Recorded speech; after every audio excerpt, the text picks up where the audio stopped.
do you think it's a good strategy to live off equity? Hey Jason, good question. That is a really good question, because when I was younger, one of the mentors that I looked up to lived off equity. So it was something that I was always toying with, and I partly still use. But in essence, no, I would say you wouldn't want to retire off equity.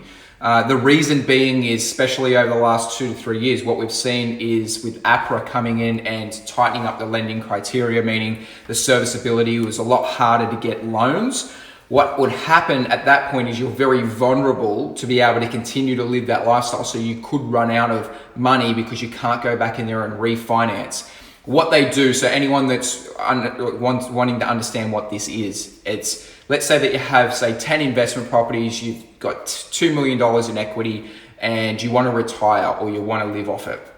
What they'll do is they go out there and refinance the whole amount, get the $2 million out and stick it in an offset account somewhere, and then they slowly draw down on that equity as they live off it. And what they'll do is they'll work out over the next, say, 10 years that they can live off that equity, or 20 years they can live off that equity. And then what happens is, in that 20-year period, the properties are still going up in value over time, so that when they get to the end of that 10-year period, they go back to the banks, they refinance the next lot of equity, and they continue to do the same way.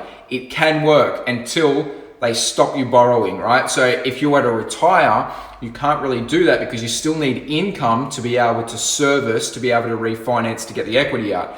So if you did it for a 10-year period, you're probably gonna have to go back to work to be able to service, to get the next lot of equity out. So I don't think it's the greatest strategy for retirement. I think it's a strategy that's very vulnerable and very stressful, meaning that if I could just create cash flow from the rental side of things, then I would be able to live off that forever without any stress. From the equity side of things, I'd be really stressed all the time thinking, am I gonna be able to continue doing this strategy? So although it's tax-free money from the equity side of things, meaning once you refinance, the tax man doesn't want a cut of that, so you can live off tax-free money at that point. It's just a little bit more risky. It's a question I have asked myself, but I think while you're building your portfolio, there's nothing to say you shouldn't, you can use some equity to live off if you want while you're doing that. I don't say it's an end strategy, but you could say, and I've done it before. I did it with my car. I went out there and I borrowed some money, and that was from the car, and the equity was paid by for the car. So I basically went out there and gone, here's my money for the car, and I borrowed that money. When I sell it, I'm going to pay it back, but I wouldn't live off it. So it has its uses for using equity.